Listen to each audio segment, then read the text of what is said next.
ایک مرتبہ حضرت معاذ بن جبل رسول اللہ صلی اللہ علیہ وسلم کے پیچھے سواری پر سوار تھے۔ آپ نے فرمایا، اے معاذ، میں نے عرض کیا حاضر ہوں یا رسول اللہ۔ آپ صلی اللہ علیہ وسلم نے دوبارہ فرمایا، اے معاذ، میں نے عرض کیا حاضر ہوں اے اللہ کے رسول۔ آپ صلی اللہ علیہ وسلم نے 12 فرمایا، اے معاذ، میں نے عرض کیا حاضر ہوں اے اللہ کے رسول۔ 3 بار ایسا ہوا۔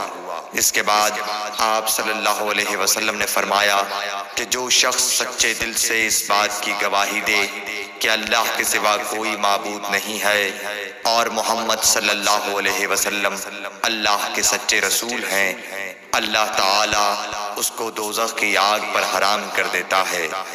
میں نے کہا، یا رسول اللہ، کیا اس بات سے لوگوں کو باخبر نہ کر دوں تاکہ وہ خوش ہو جائیں؟